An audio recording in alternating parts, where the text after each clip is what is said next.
नमस्कार. नमस्कार. थंडी आहे का जास्त? स्वर्गीय बाळासाहेबजी पवार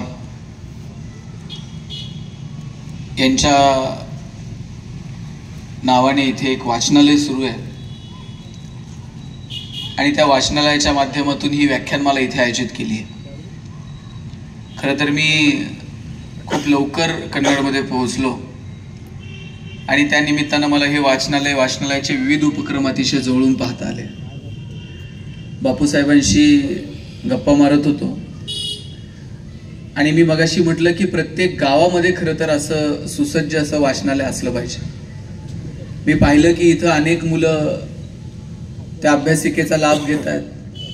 ही व्याख्यानमाला वर्षातून एकदा नव्हे तर दर आठवड्याला वेगवेगळे व्याख्याते येऊन त्यांच्याशी संवाद साधतात आणि केवळ परंपरागत फक्त काही पुस्तकं आणून ठेवणं आणि ते आठवड्याला घेऊन जाणं आणि वाचणं इथपर्यंत हे वाचनालय मर्यादित नाही. तर आता हा सगळा टेक्नॉलॉजीचा जमाना आहे. नवीन तंत्रज्ञान येत आहे. या नवीन तंत्रज्ञानाला गवसणी घालणारी मुलं इथे आहेत आणि म्हणून हे नवीन तंत्रज्ञान वाचनालयाच्या माध्यमातून मुलापर्यंत पोहोचायला हवं या उद्देशानं सुद्धा हे वाचनालय प्रयत्न करत आहे. एवढंच नाही तर मी पाहिलं की या शहरापुरतं हे वाचनालय मर्यादित न राहता ग्रामीण भागातल्या खेड्यापाड्यातल्या मुलांपर्यंत नवनवीन पुस्तकं जायला हवी, त्यांच्यापर्यंत आपण जायला हवं, त्यांच्या दारापर्यंत आपण पोहोचायला हवं. यासाठी सुद्धा फिरतं वाचनालय सुरू केलं. मी भारावून गेलो सगळं. खरं तर वाचनालय, मी अनेक वाचनालयांना भेटी दिल्या, पण असे वेगवेगळे उपक्रम वर्षभरामध्ये चांगले चित्रपट मुलांनी पाहिले पाहिजे त्याच्यासाठी चित्रपट महोत्सव, चांगलं संगीत या लोकांपर्यंत पोहोचायला हवं याच्यासाठी संगीत महोत्सव, असे विविध उपक्रम या वाचनालयाच्या माध्यमातून राबवले गेले. मला असं नेहमी वाटतं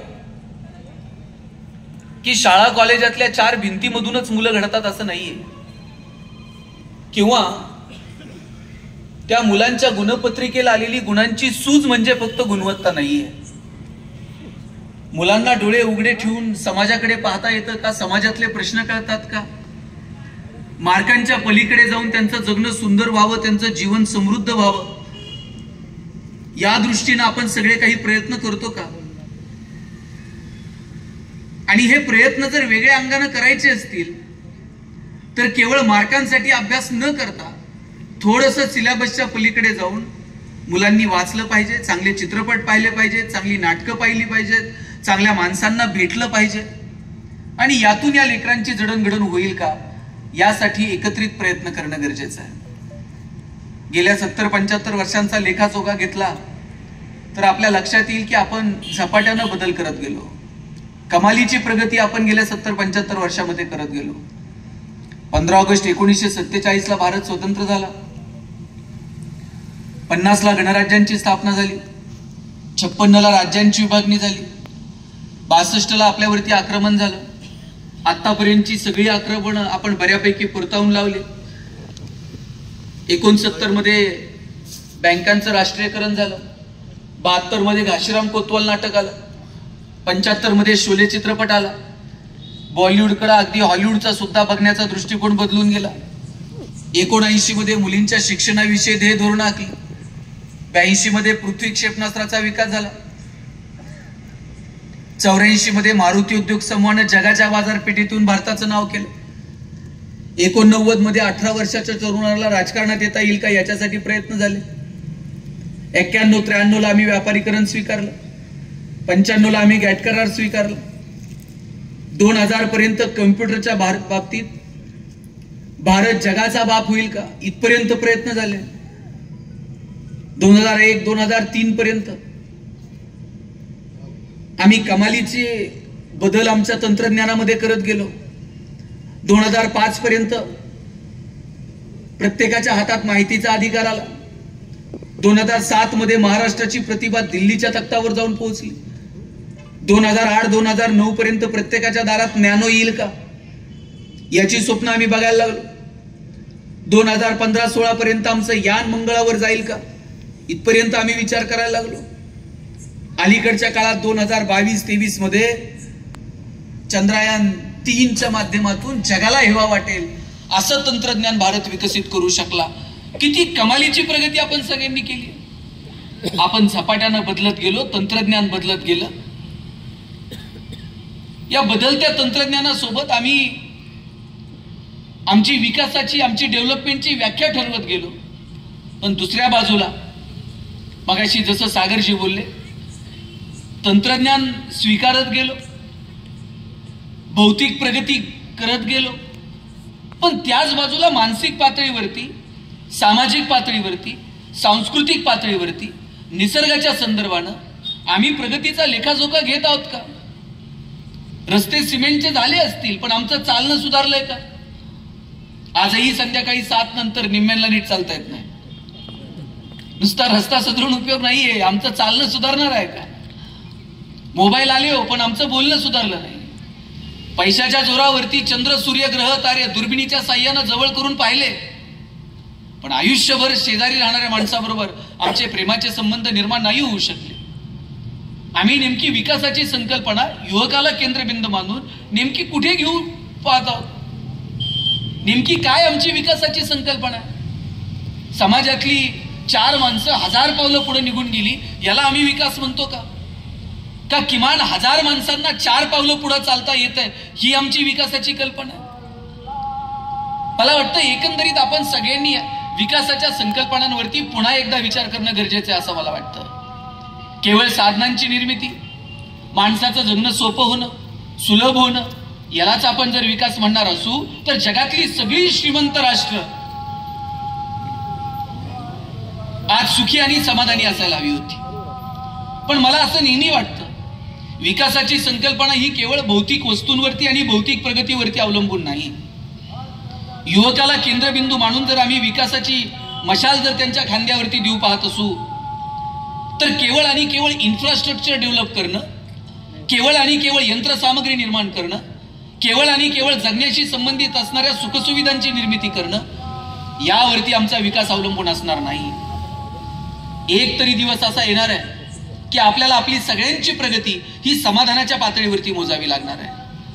आणि ती जर समाधानाच्या पातळीवरती मोजावी लागत असेल तर आम्हाला 3 टप्प्यातून पुढे जावं लागेल. पहिला टप्पा असेल तो निसर्ग, दुसरा टप्पा असेल तो समाज, आणि मग काय असेल ते अर्थकारण. अर्थकारणाच्या बाबतीमध्ये आम्ही मोटिवेटेड आहोत. आम्हाला कुणी मोटिवेट करायची गरज नाहीये की नाही बाबा तुझी परिस्थिती सुधारली पाहिजे, तू आता हे असं करून बघ. आम्हाला कळतं 2 रुपये कमवले पाहिजेत, आम्ही आमचं सेव्हिंग केलं पाहिजे, आम्ही आमची आर्थिक परिस्थिती बदलवली पाहिजे. पण निसर्ग आणि समाज या बाबतीमध्ये वारंवार मोटिवेशन देणं गरजेचं आहे. वारंवार आम्हाला लोकांना प्रेरित करणं गरजेचं आहे.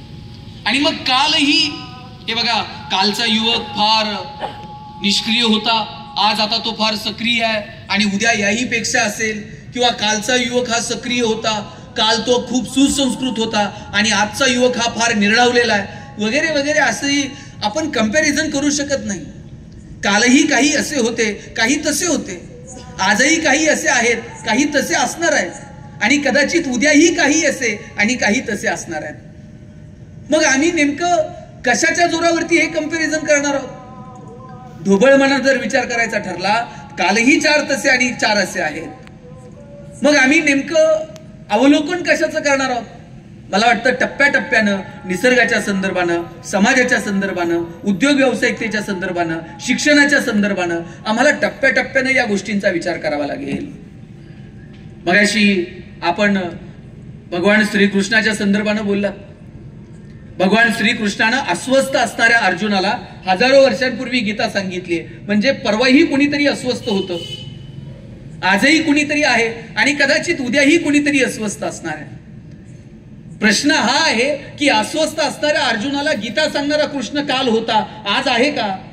आज तो मिळेल का? आणि असेल तरी त्याला ओळखण्याची कुवत आमच्यामध्ये आहे का? प्रश्न हा आहे.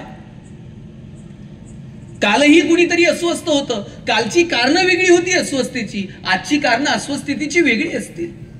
अर्जुन अस्वस्थ होता, त्याला समजत नव्हतं की ज्यांच्या सोबत लढायचंय ती माझी रक्तामासाची माणसं आहेत, आणि यांना हरून मी काय मिळवणार आहे. आणि अशा वेळेस अर्जुनाला सांगावं लागलं भगवान श्रीकृष्णाला की बाबा रे, हे नात्या गोत्यांचं युद्ध नाहीये, हे धर्म आणि अधर्माचं युद्ध आहे.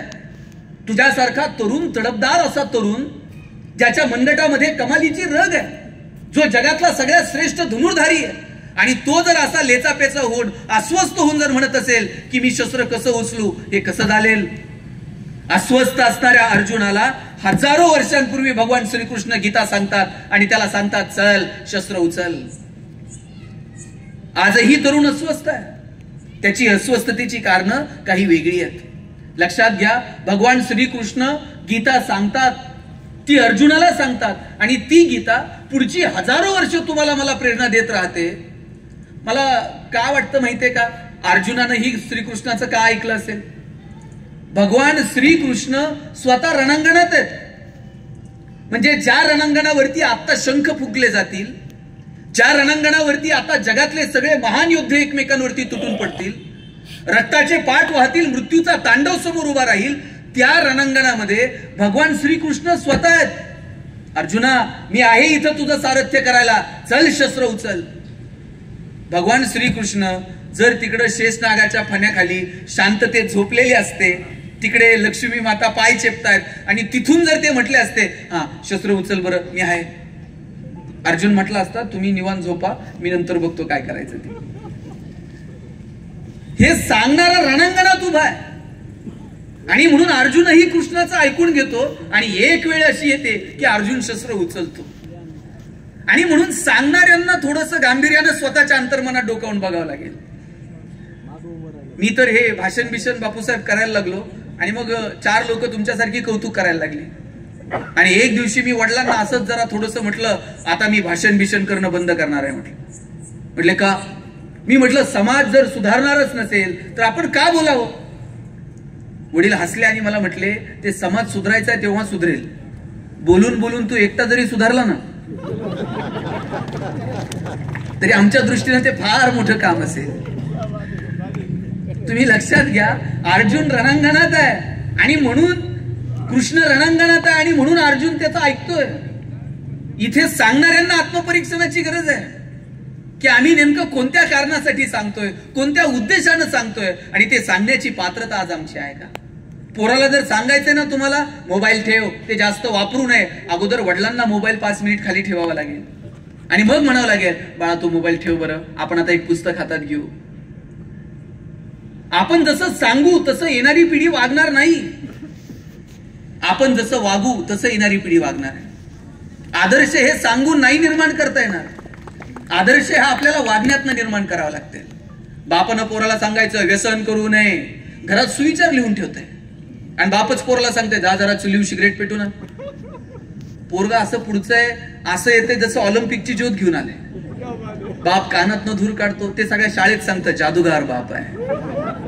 तुम्ही काय पेरायचं ठरवलंय? गहू पेरून ज्वारी उगवत नाही, ज्वारी पेरून हरभरा उगवत नाही. म्हणून कालचा युवक निष्क्रिय होता, आजचा सक्रिय, काल फार सुसंस्कृत होते, आज अगदीच असंस्कृत आहे, असं तुम्ही नाही सांगू शकत. जे जे दिसेल ते बदलण्यासाठी, योग्य पद्धतीने दिशा दाखवण्यासाठी एकत्रित प्रयत्न करण्याची गरज आहे. आणि म्हणून ते एकत्रित प्रयत्न कोणत्या कोणत्या मुद्द्यांवर आपल्याला करावे लागतील? अनेक मुद्द्यांवरती करावे लागतील, पण त्यातले ढोबळ मनानं पहिल्यांदा निसर्ग, समाज आणि अर्थकारण या मुद्द्यांवरती आपल्याला सातत्यानं काम करावं लागेल. एक काळ होता, याच भारतामध्ये अशी आंदोलनं झाली, कुणी वन तोडायला सांगितली तर तिथल्या युवक युवतींनी झाडांना मिठ्या मारल्या. झाडं तोडू नयेत म्हणून स्वतःच्या प्राणांची आहुती दिली. लोकांनी माणसांसहित झाडं कापली. हा इतिहास आहे इथला. झाडं कापायला सांगणारी ही इथलीच होती, आणि कापू नका, आम्ही निसर्गाचे पूजक आहोत हे सांगणारी ही माणसं इथंच होती. एक काळ होता की तुम्ही काय इंद्राची पूजा करता रे बाबांनो, तुम्ही गोवर्धनाची पूजा करा, हा तुम्हाला तारणार आहे हे सांगणारा आद्य प्रवर्तक भगवान कृष्ण इथेच जन्माला आला. मथुरेला तुम्ही लोणी दही ताक घेऊन जाता. तुमचं लोणी दही ताक हे फक्त मथुरेचा बाजार सजवण्यापुरतं नाहीये. तुमच्या कुपोषित पोरांना बाबांनो ते खाऊ घाला. कुपोषणाच्या विरोधात आवाज उठवणारा आणि तुम्ही पिकवलेलं बाजारात जसं विकता येतं तसं तुमच्या लेकरांसाठी सुद्धा असतं हे सांगणारा भगवान कृष्ण होता. एवढंच काय बाबांनो, आता आम्हाला नदी सुधार प्रकल्प वगैरे सुरू करावे लागले, नद्यांच्या शुद्धीकरणासाठी हजारो रुपयांचे पॅकेज जाहीर करावे लागले, पण त्याच वेळेला कोण कालिया बिलिया नाग होता आणि तो यमुना दूषित करत होता, त्यावेळेस ती यमुना स्वच्छ असली पाहिजे, तिथलं पाणी स्वच्छ असलं पाहिजे, याच्यासाठी पुढाकार घेणारा सुद्धा कृष्ण होता. आपण जेव्हा मागे डोकावून बघतो, केवळ धार्मिक चौकटींमध्ये देवदेवतांना अडवून टाकलं, केवळ आम्ही ठराविक जाती धर्मांपुरतं महापुरुषांना अडकून टाकलं. पण सामाजिक क्रांती निसर्गाच्या पातळीवरती, सामाजिक एकोप्याच्या दृष्टीनं, अर्थकारणाच्या संदर्भानं जी जी क्रांती होत गेली, त्याच्याकडे डोळे विस्फारून आम्ही बघतो का? काल या गोष्टींची गरज होती, आजही तितक्याच प्रमाणावरती नवे नवे तर आणखी काही नवीन मुद्द्यांच्या सहित आणखी 2 पावलं पुढे जाऊन काही आमूलाग्र बदल घडून आणण्याची गरज आजही समाजामध्ये भासते. निसर्गाच्या संदर्भानं किती कमालीचे बदल होत गेले. मला आठवतंय, मी जर गावाकडे गेलो, गुडघे टेकून नदीला पाणी पिलेलं मला आठवतंय काका. तुमच्यापैकी कित्येक जण झऱ्याला असं वाळू बाजूला करून जनावरासारखं पाणी पिलेलं असाल. आज तुम्ही कोणत्याही कार्यक्रमात जा, पाण्याची बोटल असते आणि ती पितानाही माणूस 10 वेळा विचार करते, नीट आहे का बघा म्हणते. आता तांब्यान फुलपात्र राहिलं नाही. पूर्वी कार्यक्रमाला गेलं का तांब्या असायचा, फुलपात्र असायचं. आता तांब्यान फुलपात्र फक्त साखरपुडा सुपारी पुरतच राहिले. तिथं पण आता काय आहे का नाही मला मग शंका आहे. किती कमालीचे बदल झाले. आता पॅक बॉटल मधलं पाणी पिताना सुद्धा 10 वेळा माणूस विचार करतो, कुठे घेऊन चाललो आम्ही निसर्गाला. आंब्याच्या सीझन मध्ये जर गावाकडे गेलो, गावात प्रत्येक घरात आंब्याची आडी होती. आंब्याच्या सीझन मध्ये सगळ्या पोरांचे शर्ट आंबे खाऊन भरलेले असायचे. बोराच्या सीझन मध्ये जा, गावातल्या 2-4 पोरांची तरी डोकी फुटलेली असायची. बोराला दगड मारताय, डोक्यात पाडून घेताय. जांभळाच्या सीझन मध्ये जा, गावातल्या 2-4 पोरांचे तरी हात गळ्यात असायचे. वर चढताय, खाली पडताय. आज आम्ही कुठे घेऊन गेलो निसर्गाला. मला वाटतं जुनी लोक फार शिकलेली नव्हती, पण शहाणी होती. आज्याच्या पंजाच्या स्मृतीला उजळा म्हणून आमराई करायची. ही आज्याची आमराई, ही पंजाची आमराई. झाडं लावायची असतात आणि फोटो काढून पेपरमध्ये छापायचं असतं, हे त्यांना नव्हतं ठाऊक. एक सामाजिक शहाणपण या लोकांमध्ये होतं. ते सामाजिक शहाणपण पुन्हा एकदा आम्हाला निर्माण करता येईल का? तुम्ही म्हणाल मग आता आम्ही झाडं लावत नाहीत का? आजही आम्ही लावतोच की. वाढदिवसाला झाड लावायचं, फोटो काढायचा, पेपरला फोटो द्यायचा, पेपरला फोटो छापून आला, पुढच्या वाढदिवसाला खड्डा तोच असतो. झाड नवीन असतं. आणि आतापर्यंत आम्ही इतके झाडं लावलेत भारताच्या पृष्ठभागावर, आता कदाचित पृष्ठभाग सुद्धा शिल्लक नसेल. इतकी झाडं लावून झालीत कागदावर. सकाळी कार्यकर्त्यांनी झाडं लावायची, दुपारी बकऱ्यांनी झाडं खायची आणि संध्याकाळी कार्यकर्त्यांनी बकऱ्या खायच्या. फिट्टम फाट. कसली कमालीची औपचारिकता. आम्ही पुढे घेऊन चाललो या सगळ्या निसर्गाच्या संदर्भातल्या आमच्या विचारांना. आणि मग 2 वर्ष कोविडच्या काळामध्ये निसर्गानं आम्हाला जाणीव करून दिली, मास्क लाव, तुझं तोंड सुद्धा बघायची इच्छा माझ्या आता उरलेली नाही. इथपर्यंत माणसाला आणून ठेवलं निसर्गानं. निसर्गाच्या समोर आम्ही आहोत कोण? निसर्गाच्या समोर आम्ही फार छोटे आहोत. निसर्गाच्या समोर आम्ही फार शूद्र आहोत. पण आम्हाला निसर्गावरती रुबाब करायचा, आम्हाला निसर्गावरती मात करायची. लक्षात घ्या, निसर्गावरती मात करायची नसते, निसर्गासोबत जुळून घ्यायचं असतं. डोळ्यानं न दिसणारं एक विषाणू, सगळं जग जागेवर थांबलं की नाही? आपल्यापैकी कुणी कोरोना बघितलाय? कुणाकडे फोटो सेल्फी? कोरोना बघितला कुणीच नाही, पण कळला मात्र सगळ्यांना. लोक अशी खिडकीतनं रस्त्यावर बघायची, जनावर रस्त्यावर फिरतायत, आम्ही कधी, आम्हाला कधी रस्त्यावरती येता येणार? निसर्गाच्या समोर आपण किती छोटे आहोत हे आम्हाला कोविडच्या काळामध्ये कळालं. आणि तुमच्या माझ्या पिढीनं बघितलेलं हे सर्वाधिक मोठं संकट होतं. पण याच्या अगोदर कितीतरी वेळा निसर्गानं माणसाला दाखवून दिलंय की बाबा रे, निसर्गासोबत जुळून घे. नेपोलियन युरोपवरती चालून गेला, सगळा युरोप जिंकला. शस्त्राच्या जोरावरती त्याला युरोप जिंकता आला. पण तिथं गेल्यानंतर पिवळ्या तापाची साथ आली. त्या पिवळ्या तापाच्या साथीमध्ये पटापट नेपोलियनचं सैन्य मरायला लागलं. नेपोलियनला शस्त्रावरती युरोप जिंकता आला, पण शस्त्राच्या जोरावरती पिवळ्या तापाच्या साथी समोर त्याला टिकाव धरता आला नाही. उरलेलं मोजकं सैन्य घेऊन नेपोलियनला परत मायदेशी परतावं लागलं. चीनमध्ये मिंग राजवट होती, प्लेगची साथ आली, पटापट माणसं मरायला लागली, सगळी मिंग राजवट उद्ध्वस्त झाली. दक्षिण आफ्रिकेमध्ये जनावरांचा प्लेग आला, पटापट जनावरं मरायला लागली, जनावरांवरती आधारित असणारे उद्योग व्यवसाय लायला गेले. निसर्गाच्या समोर आपण फार छोटे आहोत. निसर्गासोबत जुळून घेणं काय, आणि हे थोडंसं मागं डोकावून बघा. कितीतरी युवकांनी त्यांनी त्यांच्या साहित्यातून, त्यांनी त्यांच्या कृतीतून, त्यांनी त्यांच्या आंदोलनातून वारंवार त्या समाजाला जाणीव करून दिली की बाबांनो, निसर्गासोबत जुळून घ्या. वृक्षवल्ली यमा सोयरे वनचरे, तुकोबरायांना अभंगातून सांगावं लागलं. नगरांची निर्मिती करा, जलाशयांची निर्मिती करा, हे ज्ञानोबरायांना त्यांच्या ओव्यांमधून सांगावं लागलं. कांदा मुळा भाजी अवघी विठाबाई माझी, ही सावता महाराजांना सांगावं लागलं. त्या परिस्थितीमध्ये निसर्गाच्या संदर्भानं प्रबोधन करणारे, निसर्गाच्या संदर्भानं पुढाकार घेणाऱ्या अनेक युवकांनी आपापल्या कृतीतून ते दाखवून दिलं. आजही अनेक युवक आहेत, नाही असं नाही, की जे हा कमालीचा प्रयत्न करतात. पण ही संख्या वाढीला गेली पाहिजे आणि डोळसपणे आम्ही असं काम करणाऱ्या युवकांकडे बघितलं पाहिजे. जोपर्यंत आम्ही स्वतःहून या परिवर्तनाच्या प्रक्रियेमध्ये उतरत नाहीत, तोपर्यंत हे परिवर्तन वगैरे भाषण ठोकण्यापुरतं, वर्तमानपत्रातून लिहिण्यापुरतं आणि कुठेतरी फ्लेक्सवरती छापण्यापुरतं मर्यादित राहील. आणि म्हणून थोडंसं मागे डोकावून बघायचं. किती कालचा युवक असं म्हणत असताना मागे किती डोकावून बघायचं? थोडंच बघायचं असतंय. इतिहासात किती डोकावून बघायचं माहितीये? गाडी चालवायला ड्रायव्हरला पुढे जर बघायचं असेल तर साहेब मोठी काच दिलेली असते. पुढे बघायला त्याला मोठी काच दिलेली आहे, आणि मागं बघायचं असेल तर छोटा आरसा दिलेला आहे. छोट्या आरशात दिसेल ना तेवढंच मागं बघायचं असतंय. आपण जर मागच वळून बघायला लागलो तर पुढे जाणार कधी? आम्ही रोज मागे वळून बघतो, यानं काय म्हटलं, त्यानं काय म्हटलं, नको ती पात्र, नको त्या गोष्टी, त्यातून अनेक समाजांमध्ये मतभेद. छोट्या आरशात दिसेल तेवढं मागं वळून बघा आणि मोठ्या काचेत दिसेल इतकं आम्हाला पुढे निघून जाता येईल का? मला वाटतं याचा विचार व्हायला. आणि म्हणून पहिला मुद्दा जर काय असेल तर निसर्गाच्या संदर्भाने आम्हाला विचार करावा लागेल. काल निसर्ग भरभरून देत होता.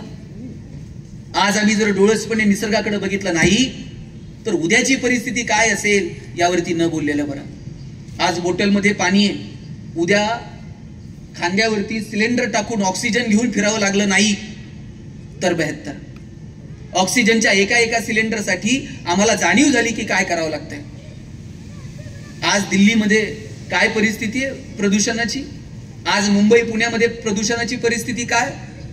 काही दिवसानं शुद्ध हवेचे सिलेंडर घेऊन फिरावं लागेल इथपर्यंत येऊ नये.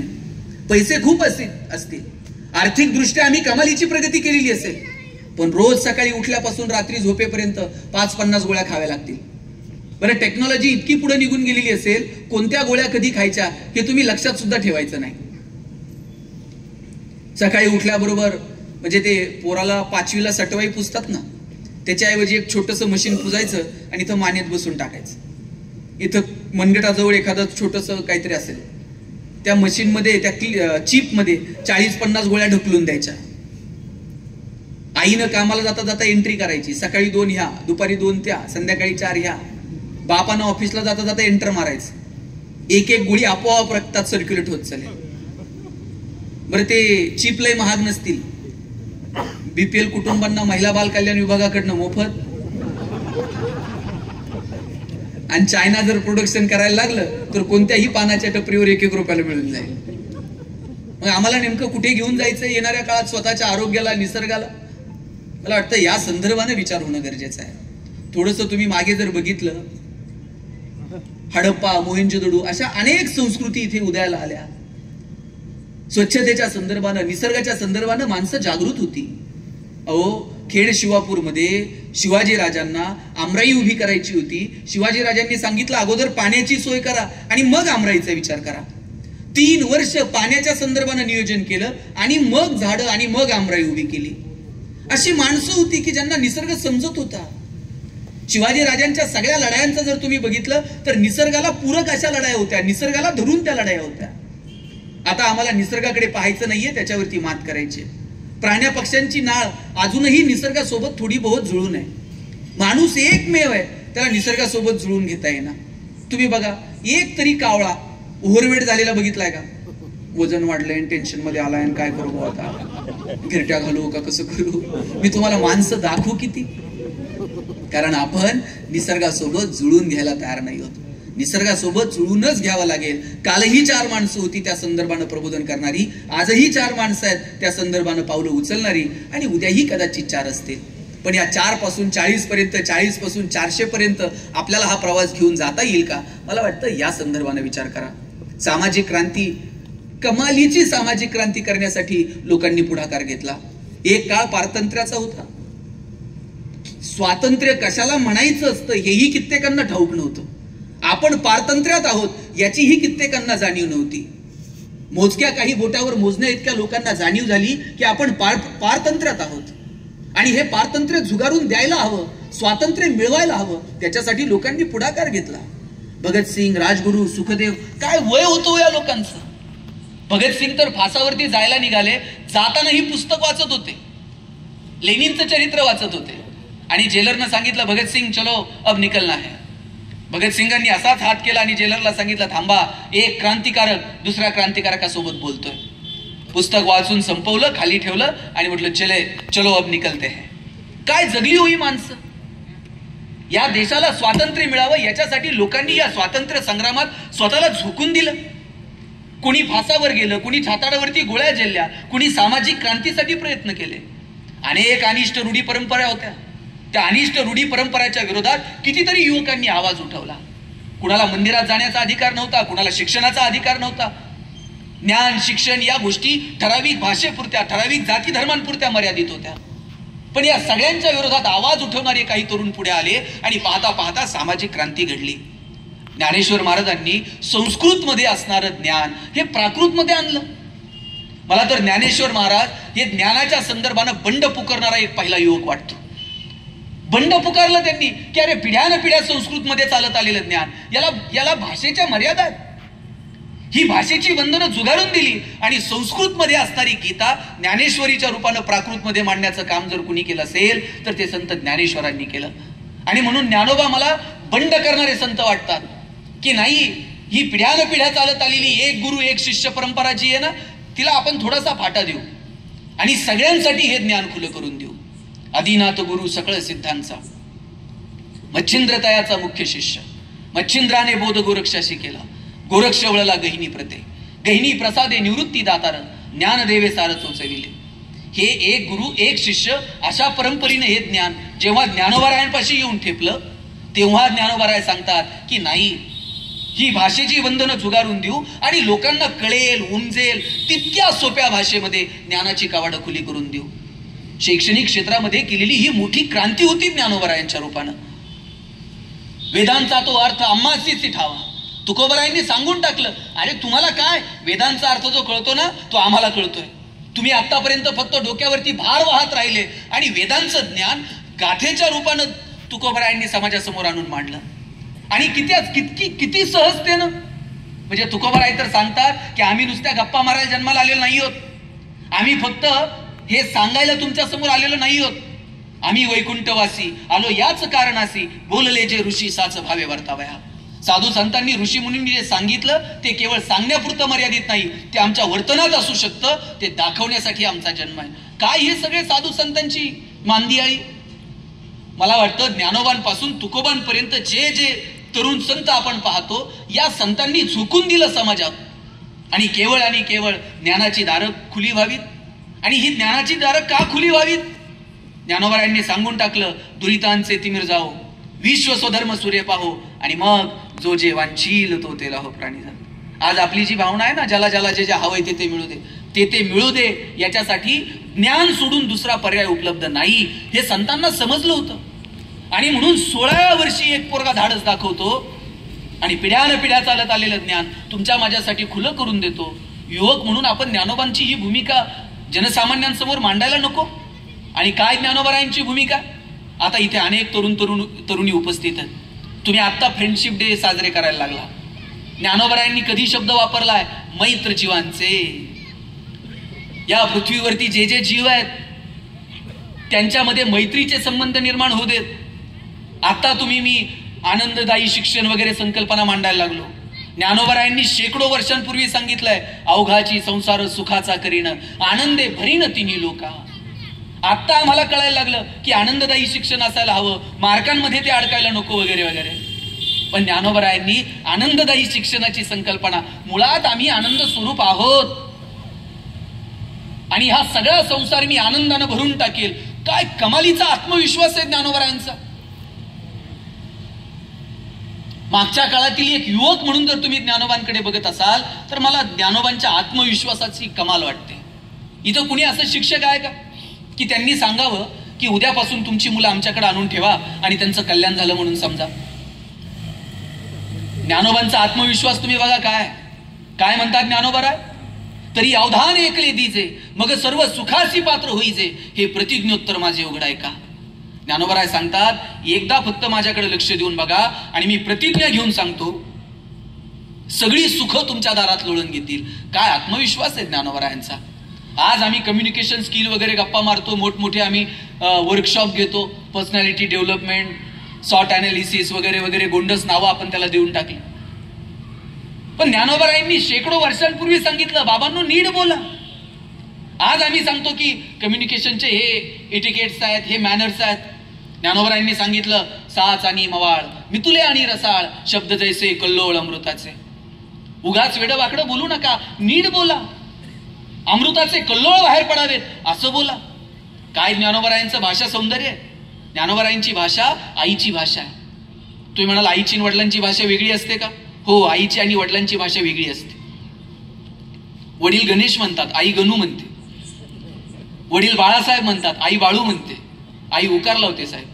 ज्ञानोबराय सुद्धा उकाराची भाषा बोलले. ऋणू झुनू रे भ्रमरा, सांडी तो अवगुणू रे भ्रमरा, चरण कमळ दळू रे भ्रमरा, सौभाग्य सुंदरू रे भ्रमरा. काय ज्ञानोबरायांच्या भाषेचा गोडवा. आणि म्हणून ज्ञानोबरायांनी सांगितलं साच आणि मवाळ, मितुले आणि रसाळ, शब्द जैसे कल्लोळ अमृताचे. ज्ञानोबराय अवगुणू, अवगुण शब्दाला सुद्धा अवगुणू म्हणतात. याच्यापेक्षा काय गोडवा असतो. आपण साहेब गुणी माणसाला नीट बोलत नाही. ज्ञानोबराय अवगुण शब्दाला अवगुणू म्हणतात. आणि हे आज आम्ही शिकलं पाहिजे. आणि मला हे अमिताभ बच्चनकडे बघायला मिळतं. आज तुम्ही म्हणता ना कम्युनिकेशन स्किल वगैरे, बच्चन साहेब त्या कोण बनेगा करोडपती मध्ये का आदबीनं बोलतो हा माणूस. साहेब हे बच्चन कम्प्युटरला पण कम्प्युटर जी म्हणताय. आपण माणसाला जी म्हणा ना. काय अदब आहे, काय रिस्पेक्ट आहे. मला वाटतं हे शिकलं पाहिजे. अवगुण शब्दाला ज्ञानोबा अवगुणू म्हणतात. ज्ञानोबरायांनी जे सांगितलं ना भाषेच्या संदर्भानं, साच आणि मवाळ, मितुले आणि रसाळ, शब्द जैसे कल्लोळ अमृताचे, अमृताचे कल्लोळ बाहेर पडावेत असं बोला. आम्ही कसं बोलतो. पेशंट चेक करायला डॉक्टर आलते. डॉक्टर पेशंटला सांगत होते चांगलं चुंगलं खात जा, खाण्यापिण्यावर 2 रुपये खर्च करा. बायको बाहेर पळत आली, म्हणली डॉक्टर तुम्हीच सांगा, हे खायला प्यायला पैसे खर्च करत नाही. मग म्हणे असं डॉक्टरच्या मढ्यावर पैसे घालावं लागतं. काय भाषा, काय बोलणं, काय शिकतो आम्ही. आणि म्हणून काल, आज आणि उद्या याचं तारतम्य लावत असताना कालच्या कोणत्या गोष्टी चांगल्या आहेत ते आम्ही आज स्वीकारायला नको. आज आमच्यामध्ये जे हिताचं नाही ते आम्ही त्यागायला नको. पुढे घेऊन जात असताना संस्कृती म्हणजे नेमकं असतं तरी काय हो. संस्कृती म्हणजे पोथीपुराण नाही. संस्कृती म्हणजे फक्त रीतिरिवाज नाहीत. तुमची माझी चालण्या बोलण्याची वागण्याची रीत ही साधी परिभाषा आहे संस्कृतीची. आणि म्हणून काल जे नको होतं ते त्यागलं. सती जाण्याची पद्धत होती, समाजाच्या काय कोणाच्याच हिताची नव्हती, त्याग केला. अनेक अशा रूढी परंपरा होत्या, नव्हत्या समाजाच्या हिताच्या, त्याच्या विरोधात लोकांनी बंड पुकारलं. अहो, सार्वजनिक पाणवठ्यावरती पाणी पिण्याचा अधिकार नव्हता.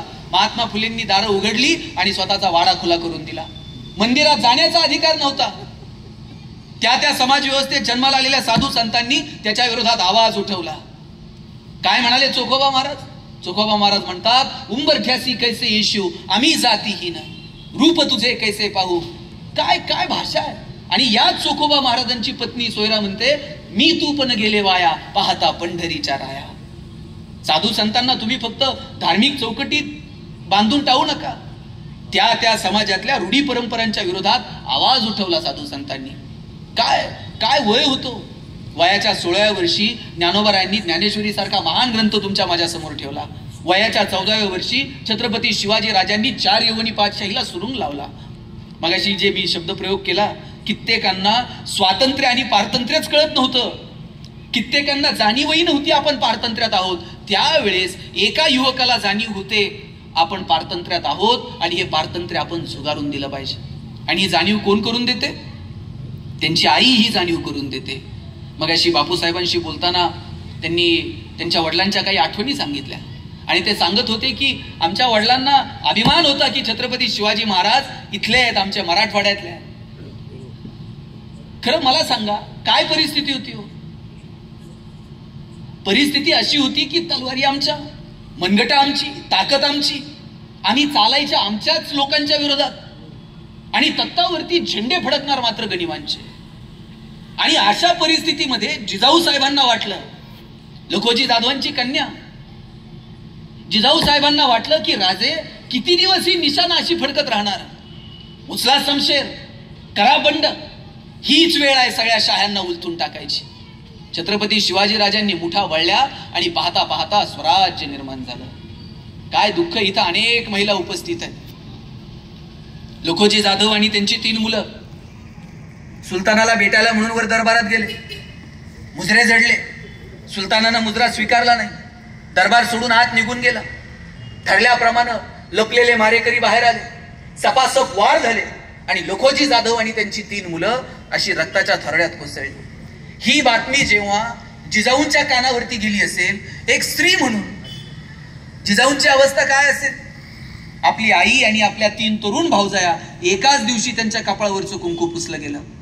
एखादी आई म्हटली असती, शोभा आता या लोकांच्या नादी लागू नका, यांच्याबरोबर जुळतं मिळतं करून घ्या, सुपा परगाना अजून थोडीशी जहागिरी वाढवून घेऊ आणि शांततेत पुढचं आयुष्य जगू.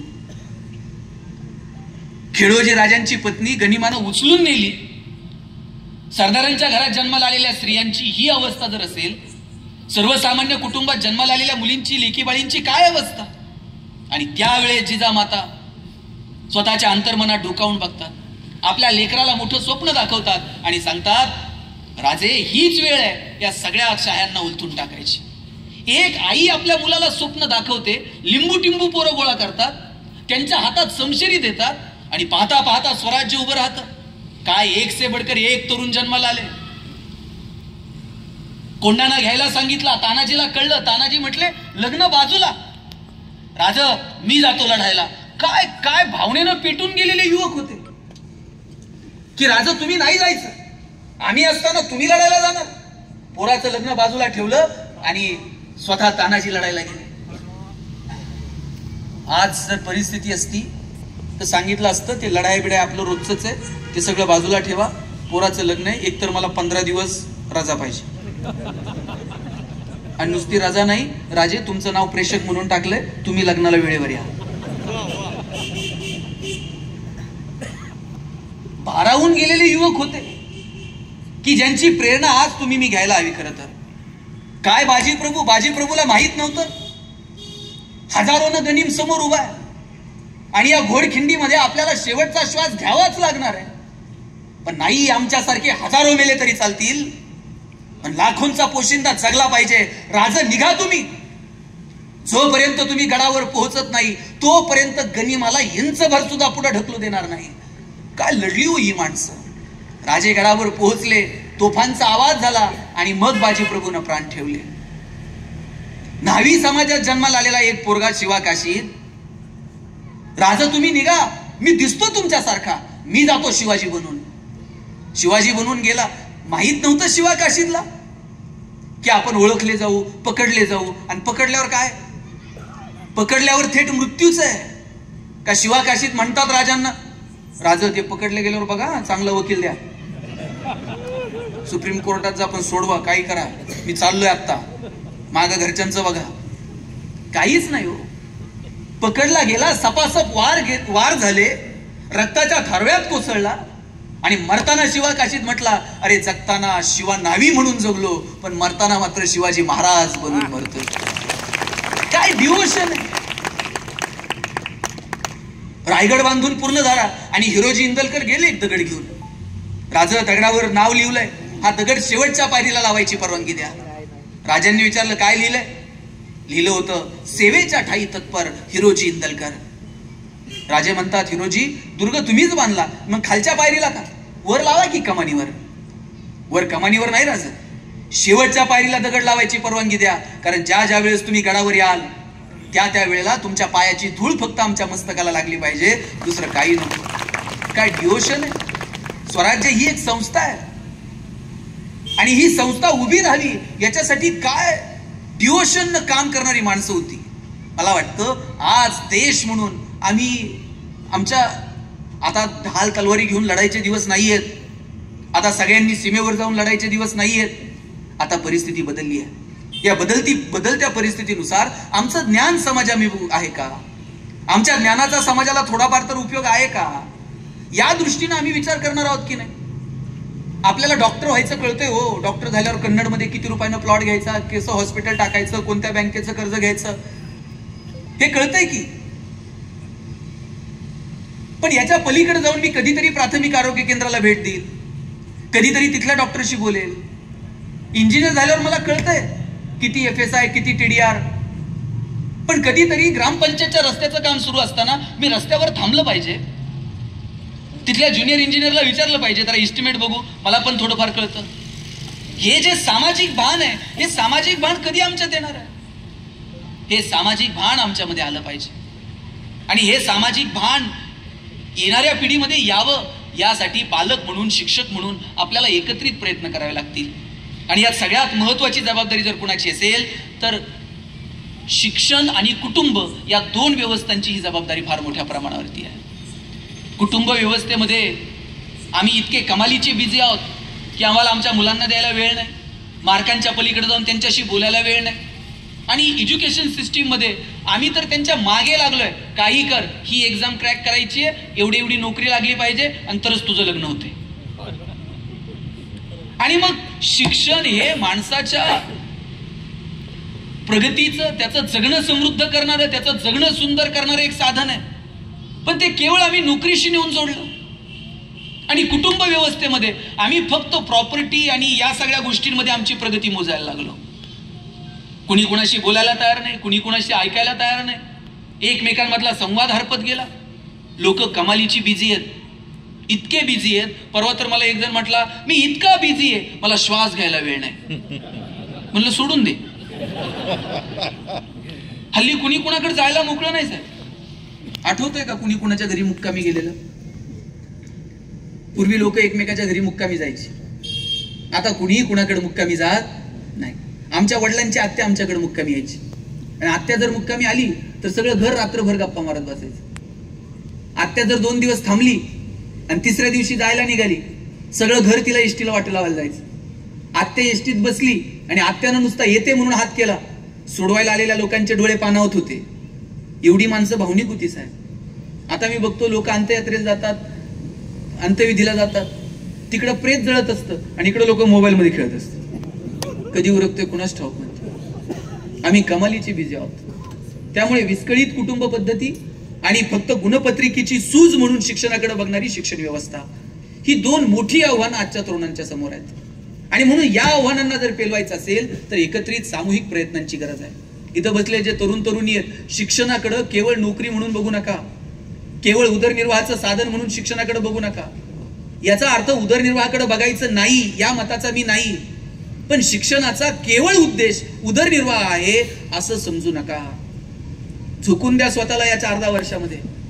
जेवढा अभ्यासता येईल तेवढा अभ्यासा. डोळे विस्पारून जगाकडे बघा. तुमच्या वयातली जगभरातली मुलं काय वाचतायत, काय अभ्यासतायत ते बघा. तुमच्यासाठी इतकं सुसज्ज असं ग्रंथालय, एका क्लिक वरती जगातली सगळी माहिती तुमच्या समोर उपलब्ध आहे. फायदा घ्या या सगळ्या सुखसुविधांचा, फायदा घ्या या संधीचा. डॉक्टर बाबासाहेब आंबेडकर 18 तास लायब्ररीमध्ये बसत होते. मी म्हणत नाही तुम्ही उद्यापासून 18 तास बसा, पण किमान काही आदर्श आमच्या डोळ्यासमोर ठेवता येतील का? आणि काय बाबासाहेब आंबेडकरांची परिस्थिती होती? अहो, टिफिन नेता येत नव्हता. भूक लागल्यानंतर पोटाची भूक शमवावी पाव घेऊन जात होते बाबासाहेब आंबेडकर खिशामध्ये. पावाचा एखादा तुकडा तोडून खायचे आणि अभ्यास करत बसायचे. आणि ज्ञानाला दुसरा ऑप्शन नाहीये, तुम्ही कितीही म्हणा. कोण म्हणेल मी या परिस्थितीत जन्माला आलो, मला हे जमलं नाही, मला या सुखसुविधा नव्हत्या. काय सुखसुविधा होत्या डॉक्टर बाबासाहेब आंबेडकरांकडे? पण ध्येय क्लिअर होतं. आणि ही माणसं ज्ञानाला पर्याय नाही हे या लोकांकडनं बघून शिकतायत. डॉक्टर बाबासाहेब आंबेडकर मुंबई प्रांतातून निवडणुकीला उभे राहिले, निवडून आले नाही. नंतर बंगाल प्रांतातून निवडणुकीला उभे राहिले, तिथे निवडून आले.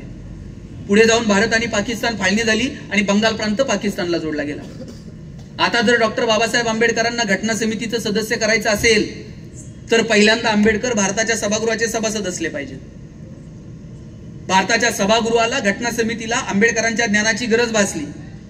बॅरिस्टर जयकरांनी मुंबईतून राजीनामा दिला, आंबेडकरांना उभं केलं, निवडून आणलं आणि मग डॉक्टर बाबासाहेब आंबेडकर घटना समितीचे सदस्य झाले. केवळ आणि केवळ ज्ञान, ज्ञानाला ऑप्शन नाही. कलाम साहेब पेपर टाकून शिक्षण घेतलं, काय आडवं आलं कलाम साहेबांना मोठं व्हायला? या देशाचे राष्ट्रपती झाले हो. मिसाईल मॅन म्हणून आम्ही कलाम साहेबांकडे बघतो, पण ज्ञान हे केवळ मोठमोठ्या यशांपुरतं सीमित नसतं. प्लास्टिक करताना जी स्टेन वापरतात ती महागडी आहे, ती कमीत कमी खर्चात लोकांपर्यंत पोहोचली पाहिजे. कलाम साहेब सुट्टी टाकून त्या स्टेनवरती काम करतात. ज्ञान हे समाजाभिमुख असणं काय ना, हे याला म्हणतात. हे आपण शिकलं पाहिजे या लोकांकडनं. आणि म्हणून इथं बसलेल्या सगळ्या तरुण तरुणींना माझं सांगणं आहे, शिक्षणाकडं केवळ नोकरीचं आणि उदरनिर्वाहाचं साधन म्हणून बघू नका. अभ्यास करताय ना, मनापासून करा. परीक्षा जवळ आला का रात्र रात्र जागायचं, मागचे 5-10 वर्षांचे क्वेश्चन पेपर काढायचे, कोणते क्वेश्चन रिपीट झालते, कोणते परत येणार आहेत, सगळं मार्कांसाठी. इतिहास मार्कांसाठी, भूगोल मार्कांसाठी, सायन्स मार्कांसाठी, इतिहासातली पात्र सुद्धा मार्कांसाठी. शिवाजी महाराज 4 मार्काला, संभाजीराजे 5 मार्काला. तुकाराम महाराजांचा अभंग अवघड आहे म्हणले, ऑप्शनला टाकू. परवा तर 10वीतला पोरगा मला विचारत होता, सर या वर्षी मराठीच्या पेपरला ज्ञानदेव पडणार आहेत का तुकाराम पडणार आहेत? म्हटलं हे पडतील कसे ज्यांनी महाराष्ट्र उभा केला. सगळं कसं मार्कांसाठी असू शकेल? थोडस मार्कांच्या पलीकडे जाऊन शिक्षणाकडे बघता येईल का? आता आमच्या डोक्यात एकच आहे, म्हणजे इतके ट्रेंड बदलत गेलेत ना शिक्षणाच्या संदर्भानं, आणि आम्ही बदलत्या ट्रेंडनुसार वाहवत जातो. काळ आणि वेळेनुसार बदला, नाही असं नाही, पण तुमच्या स्ट्रेंथ, तुमचे विकनेस, तुमचे स्किल, तुमची स्वप्न, तुमच्या जगण्याची ध्येय, तुमचा उद्देश याच्यापासून फारकत घेऊ नका. एक ट्रेंड होता डीएडचा. डीएडला नंबर लागला म्हणजे करिअर झालं म्हणून समजायचं, आणि त्याला जर बायको डीएड झालेली भेटली आणि दोघं जर जिल्हा परिषदला लागले, काय रुबाब होता गुरुजीचा. आता डीएड कॉलेजची अवस्था काय? त्यानंतर इंजिनिअरिंगचा ट्रेंड आला. गावात एखादाच इंजिनियर असायचा. गावात जर पाहुणे आले आणि विचारलं ना इंजिनियर साहेब कुठे राहतात, सगळं गाव त्याला इंजिनियरच्या घरी नेऊन सोडवत होतं. आता तुम्ही गावात जाऊन विचारा बरं इंजिनियर साहेब कुठे राहतात, ते म्हणते नाव सांग, प्रत्येक घरात 4 आहेत. आता मेडिकलचा ट्रेंड आहे. आता प्रत्येक आईबापाला वाटतंय पोरगं मेडिकलला गेलं पाहिजे. आईबापानं पोरांना सांगून ठेवलंय कॉलेजला फक्त फॉर्मॅलिटी म्हणून ऍडमिशन घ्यायचंय, तुला क्लास करायचे आणि ही एक्झाम आहे. नाही भारतात नंबर लागला, रशियाला जा, काही कर पण तू मेडिकलला गेलं पाहिजे. आम्ही लादतो पोरांवरती लादू नका. त्यांच्यामध्ये काय चांगलंय ते शोधा. ही सगळी मुलं एकमेकांपेक्षा वेगळे आहेत. संघर्षाचा काळ आता संपलाय. आता स्वातंत्र्यासाठी आपल्याला धडपड करायची गरज आहे का? आता आपल्याला हातात तलवारी बिलवारी घेऊन लढायची गरज आहे का? तुम्ही जर या 3 टप्प्याचा विचार केला ना, एक संघर्षाचा काळ होता, एक नवीन आविष्कार निर्माण करण्याचा, क्रिएटिव्हिटीचा जमाना आहे, आणि आत्ताचा जर तुम्ही जर काळ बघितला तर मला वाटतं एंटरटेनमेंट, सेलिब्रेशन, फक्त दाखवायचंय, फोटो काढताय, स्टेटस ठेवताय, त्याला बघण्यात इंटरेस्ट नाहीये. आपण कुठे आहोत हे जगाला कळलं पाहिजे. बरं ते स्टेटस ठेवलं तर चुकीचं नाहीये, पण खरं दुःख कधी माहितीये? ज्याच्यासाठी स्टेटस ठेवलं त्यानं जर बघितलं नाही ना,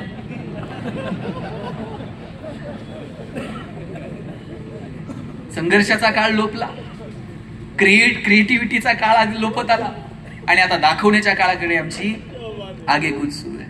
म्हणून या दाखवण्याच्या काळामध्ये रमू नका. सगळ्या आभासी जगामध्ये आम्ही वावरत आहोत. लग्न जर ठरलं कुणाचं, सगळी भावकी एकायची, 2-2 दिवस मग ते स्वयंपाक बिपाक बुंदी बिंदी वाळायला, त्या पत्र्यावरती वाळायला भावकीतली पोरं गोळावायची, माणसं एकत्र येत होती. आता साधनांच्या या सगळ्या व्यापामध्ये माणसं कधी एकमेकांपासून दूर निघून गेली ना, हेच कळलं नाही. येणाऱ्या काळामध्ये कुटुंब व्यवस्था जपणं, माणसातलं प्रेम जिवंत ठेवणं, हे आपल्या समोरचं आव्हान असणार आहे. आणि म्हणून ही आव्हानं आम्हाला येणाऱ्या काळात स्वीकारता येतील का, मला वाटतं याचा विचार करा. इथं बसलेल्या सगळ्या तरुण तरुणींना माझं सांगणं आहे, मोठी स्वप्न बघा. हे आयुष्य तुम्हाला परत कधीच मिळणार नाहीये. काळ आणि वेळेनुसार बदला, नवीन तंत्रज्ञान स्वीकारा, पण शिक्षणाकडं व्यापक दृष्टीनं तुम्हाला बघता येईल का? नोकरी नोकरी नोकरी, आमच्या डोक्यात फक्त नोकरी. आणि त्याला कारण ही पोरं नाहीत, पालकांनीच त्यांना सांगितलंय. पोरांना तर सांगून टाकले नोकरी कर, नाही तर तुझं लग्न पण होत नसते. आणि पोरं एवढी हुशार आहेत साहेब, ते लग्न जमेपर्यंतच नोकरी करतायत.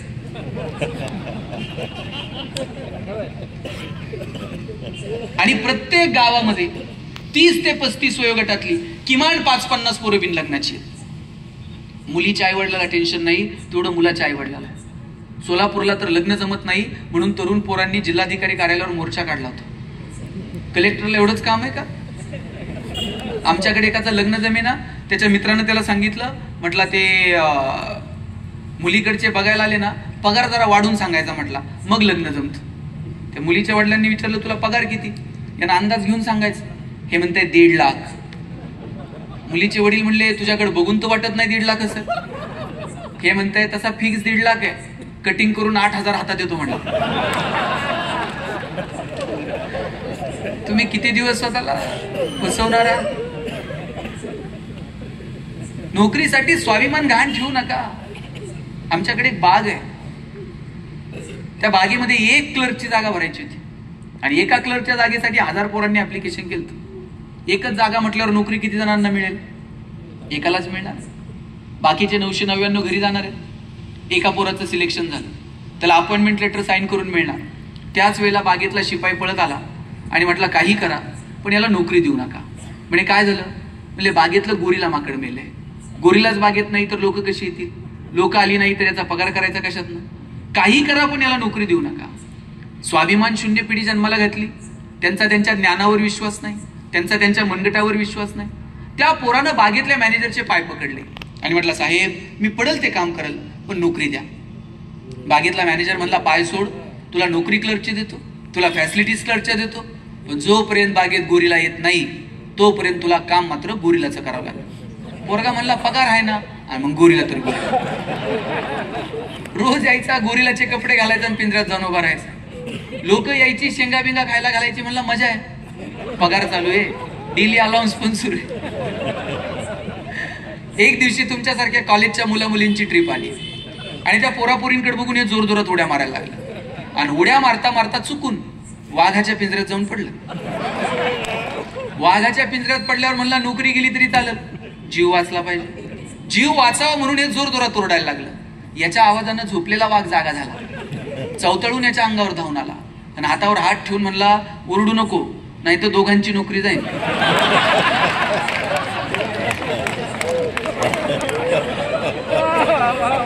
नंतर कळलं गोरिलाच्या भूमिकेत BSc झालेलं होतं, वाघाच्या भूमिकेत MSc झालेलं. आम्ही पुढे घेऊन चाललोय सगळ्या शिक्षण व्यवस्थेला. काय पेरायचं ते ठरवा. का बरं आपण मोठी स्वप्न बघायची नाही? का आपण मोठा विचार करायचा नाही? थोडस मागं डोकावून बघा. लोकांनी स्वतःला झोकून दिलं. टाटांनी विचार केला की अरे मी उद्योग व्यवसाय व्यापारात आलं पाहिजे आणि उद्योग व्यवसाय व्यापार हा केवळ माझ्या व्यक्तिगत स्वार्थासाठी नाही, या देशामध्ये क्रांती घडली पाहिजे याच्यासाठी टाटा, किर्लोस्कर या लोकांनी झोकून दिलं स्वतःला उद्योग व्यवसायामध्ये आणि म्हणून हे सगळे आमूलाग्र बदल होऊ शकले. स्वामीनाथन म्हणजे भारतात कित्येक भारतीयांची भूक भागवण्यासाठी अपेक्षित असणारं तंत्रज्ञान शोधून काढलं आणि म्हणून ही सगळी हरित क्रांती आज आपल्याला बघायला मिळाली. धवल क्रांती, अनेक क्रांत्या घडून आणण्यासाठी लोकांनी त्यांचं ज्ञान वापरलं आणि म्हणून ह्या क्रांत्या होऊ शकल्या. मग आज आपण शिक्षणाकडे केवळ स्वतःचा उदरनिर्वाह इथपर्यंत बघून चालेल का?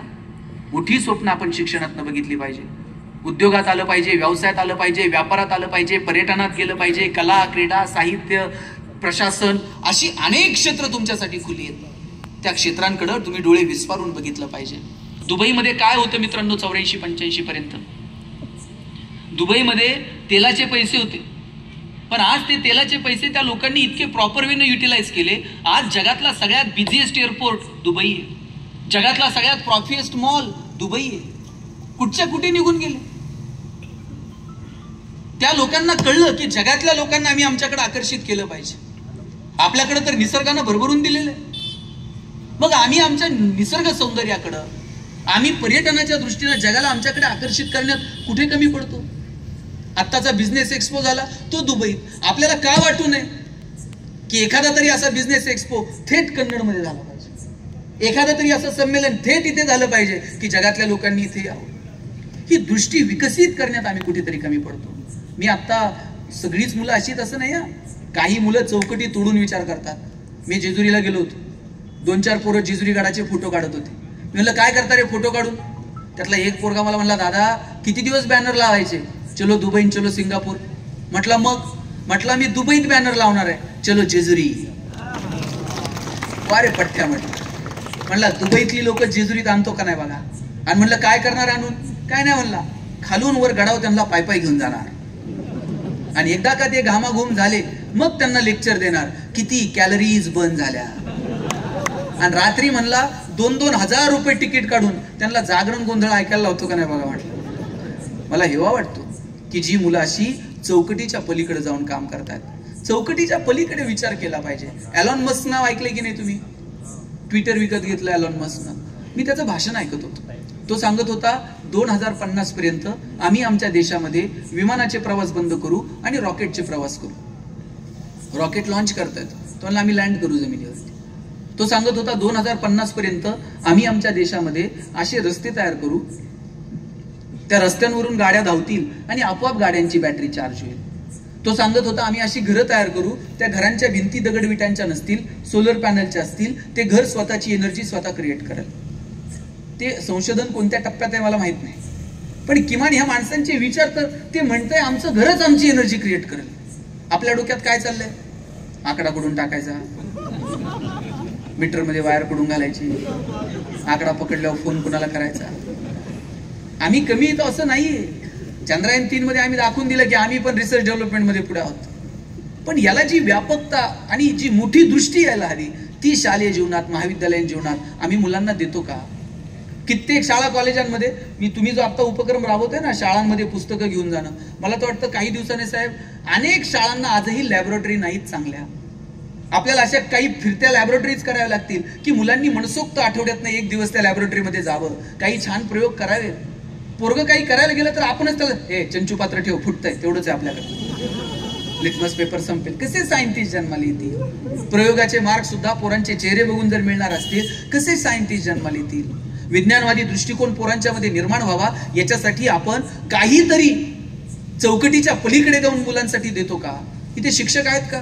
कुणी आहेत? 2-4 जण आहेत. काही महिला शिक्षिका आहेत इथे. माझं महिला शिक्षकांना विनंती आहे की प्रश्न विचारायचा. तुमच्याकडे जेव्हा दूधवाला दूध द्यायला येतो, तुमचं लक्ष कशाकडे असतं? दूधवाला कोणत्या गाडीवर आलाय, छे याच्याकडे आपलं लक्ष कशाकडे असतं? त्याच्या मापाकडे असतंय. ते पण आपलं लक्ष त्याच्या पहिल्या मापाकडे नसतं.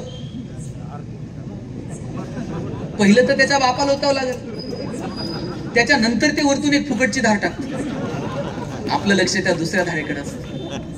सिलेबस कंप्लीट करावाच लागणार आहे, शासनाच्या परिपत्रकानुसार काम करावं लागणार आहे, संस्थेच्या आदेशानुसार वागावं लागणार आहे, पोरांच्या परीक्षा घ्याव्या लागणार आहेत. पण या सगळ्याच्या पलीकडे जाऊन या लेकरांमध्ये एक वेगळी दृष्टी निर्माण व्हावी यासाठी आपण एक फुकटची धार ओततो का?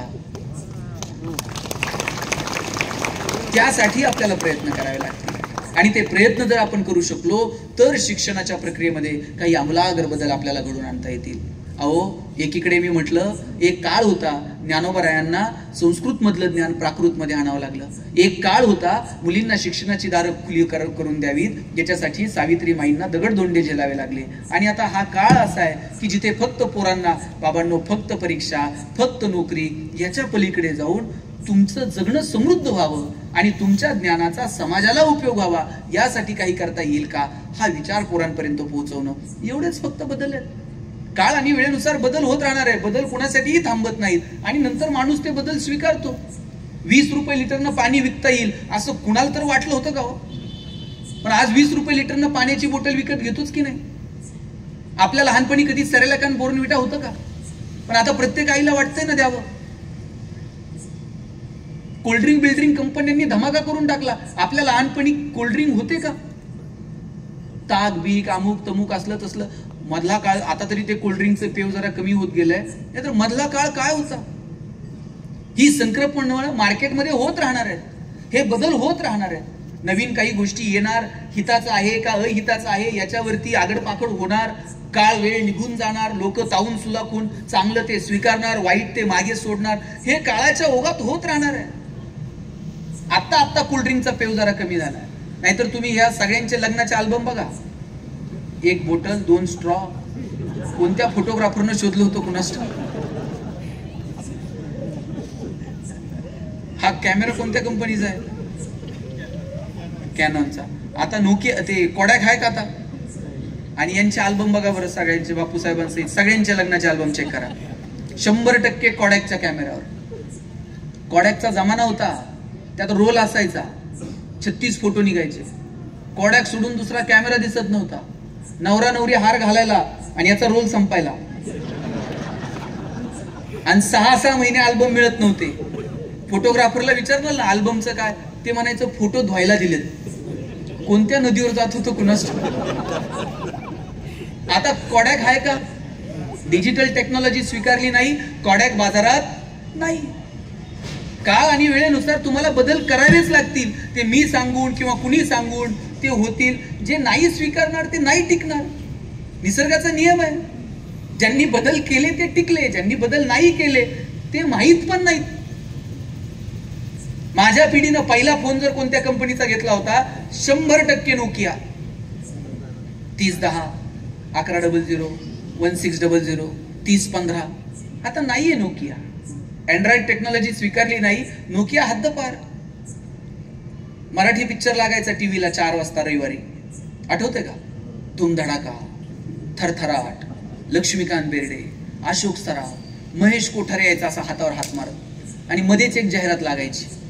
आता तरुण मुला मुलींना आठवत नसेल, पण माझ्या पिढीच्या सगळ्यांना ही जाहिरात पाठ आहे. लाईफ बॉय है जहा, पाठ आहे का नाही? आणि लाईफ बॉयच्या जाहिरातीमध्ये फुटबॉल खेळणारी पोरं दाखवलेली होती. भारतात कधीच फुटबॉलची क्रेज नव्हती, पण लाईफ बॉयला विचारायचं कोणी? लाईफ बॉयची मोनोपोली होती. लोक दुकानात जाऊन साबण द्या नव्हती म्हणत, लोक दुकानात जाऊन लाईफ बॉय द्या म्हणायची. पण त्या वेळेला लक्स मार्केटमध्ये आला.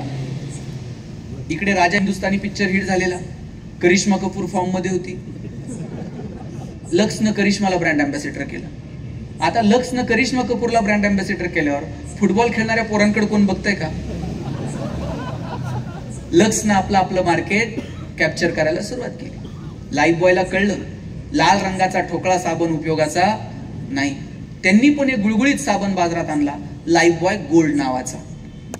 काळ आणि वेळेनुसार जर आपण बदललो नाही तर आपण मार्केटमध्ये टिकणार नाही. आता आपली कॉम्पिटिशन करिश्मा सोबत आहे. फुटबॉल खेळणाऱ्या पोरांचा उपयोग नाही. लाईफ बॉय गोल्ड नावाचा साबण बाजारात आणला, आणि त्याची जाहिरात कोण करत होतं? कॉलेजचा एक मुलगा आणि मुलगी. मुलगी गाडीवरनं उतरते, रागात निघून जाते. मुलगा विचारतो काय झालं? मुलगी सांगते पसीने की बदबू से परेशान. पोरगा घरी जातो, लाईफ बॉय गोल्ड आंघोळ करून येतो. त्यांना कळलो काळ आणि वेळेनुसार बदलावं लागतंय. आणि कोविडच्या काळामध्ये साहेब एका तरी साबणानं जाहिरात केली का? आमचा साबण लावल्यावर तुम्ही गोरे व्हाल, हा साबण फार सुगंधी आहे. कोविड मध्ये प्रत्येक साबण एकच जाहिरात करत होता, 99.9% कीटाणू से मुक्ती. कंपन्यांना कळलं बदललं तर टिकतंय. आणि त्या मोती साबणाचं गणित तर मला अजून समजलेलं नाहीये साहेब. ते वर्षभर कुठं असते कुणास ठाऊक, ते दिवाळीलाच येते. त्यानं आपलं ठरवून घेतलंय वर्षभर झोपतंय, दिवाळीला म्हणतंय उठा उठा. गरीबातला गरीब आणि श्रीमंतातला श्रीमंत माणूस मोतीनं आंघोळ केल्याशिवाय दिवाळी साजरी केल्यासारखं वाटत. काळ आणि वेळेनुसार बदलायचं, आपलं मार्केट कुठे आहे ते ठरवायचं. हे ज्यांना कळलं ती माणसं मार्केटमध्ये टिकली. आणि म्हणून आम्हाला जर टिकायचं असेल तर आम्हाला आमच्यामध्ये आमूलाग्र बदल करावे लागतील. उद्योगात, व्यवसायात, व्यापारात यावं लागेल. डोळे विस्पारून आम्हाला जगाकडे बघावं लागेल. आम्ही जर ती पाहण्याची दृष्टी विकसित करू शकलो नाही तर उद्याच्या काळामध्ये आम्ही टिकू शकणार नाही.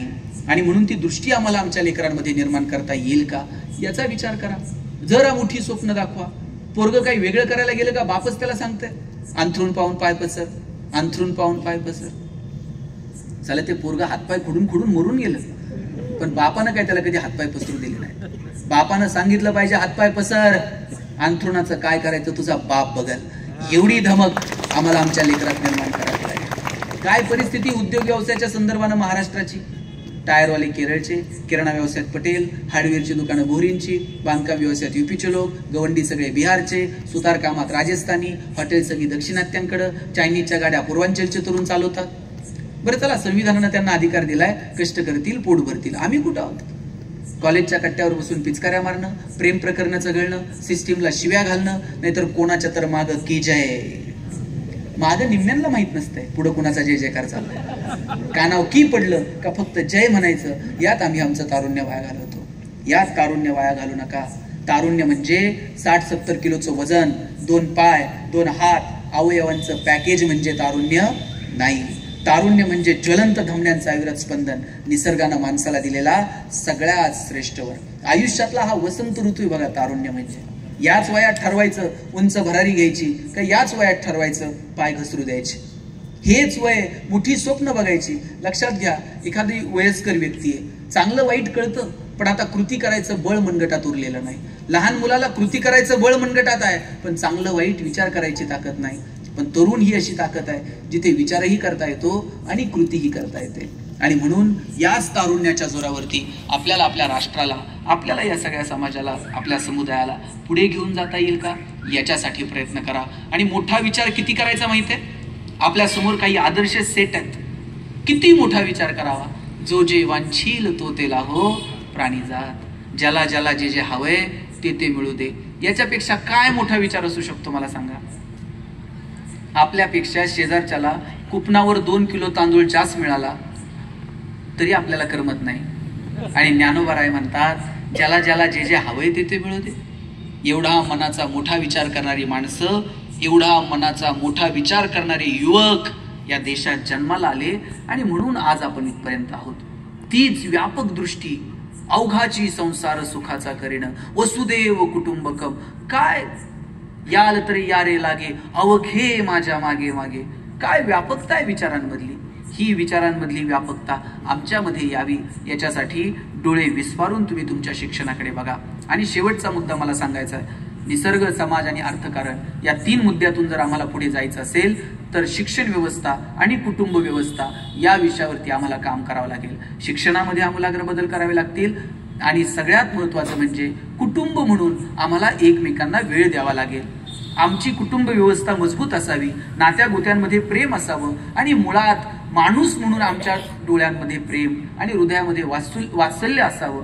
यासाठी आम्हाला प्रयत्न करावे लागतील. नाहीतर कमालीची संपत्ती आहे पण डोळ्यात प्रेम उरलेलं नाही. तुमच्याकडं कमालीची साधन आहेत पण तुमच्या हृदयामध्ये वात्सल्य उरलं नाही. एक समाज म्हणून आपण एकत्र राहू शकणार नाही. मिळवलेल्या संपत्तीचा आनंद जरी घ्यायचा असेल तरी सुद्धा मनात प्रेम लागतो. नाहीतर ढिगानं संपत्ती आहे, प्रचंड ताकद आहे आणि तुमच्या हृदयात प्रेम नाही, डोळ्यामध्ये प्रेम नाही. आपण नाही माणूस म्हणून या व्यवस्थेला पुढे घेऊन जाऊ शकत. शेवटचे 2 मिनिट घेतो. तुमच्या डोळ्यात प्रेम जिवंत ठेवा आणि हृदयामध्ये वात्सल्य ठेवा. भगवान श्रीकृष्ण करंगळीवरती पर्वत उचलतात आणि बासरी मात्र 2 हातांनी घट्ट पकडतात. ज्याला करंगळीवरती पर्वत उचलता येतो त्यानं बासरी तर गरगर फिरवली असती, पण करंगळीवरती पर्वत उचलणारा कृष्ण बासरी घट्ट पकडतो. कारण त्याला ठाऊक आहे पराक्रम हा रणांगणात गाजवायचा असतो आणि नात्यांमध्ये प्रेम जपायचं असतं. आपण उलट केलं. आपण रणांगणात शस्त्र ठेवून दिली आणि नात्यांमध्ये पराक्रम गाजवले. परवा एक जण मला म्हटला, 10 वर्ष झाली भावाच्या दारात गेलो नाही. म्हटलं काय पराक्रम आहे? 10 वर्ष झाली बहिणीचं तोंड बघितलं नाही. म्हटलं कुणाला सांगता?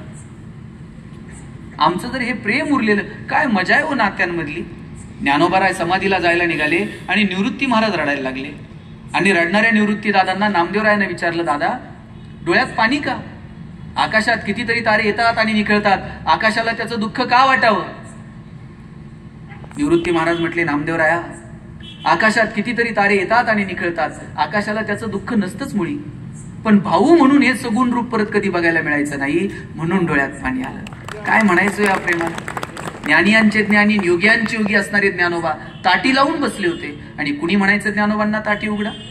एवढी एवढीशी बहीण पुढे आली आणि मुक्ताईनं आवाज दिला, चिंता क्रोध मागे सारा, ताटी उघडा ज्ञानेश्वरा. काय म्हणायचं या बहीण भावाच्या प्रेमाला? म्हणून हे प्रेम आपल्या डोळ्यात कायम जिवंत ठेवा. इथं अनेक तरुण मुलं मुली आहेत. लेकुराचे हित वाहे माऊलीचे चित्त, ऐसी कळवळ्याची जाती करी लाभाविन प्रीती.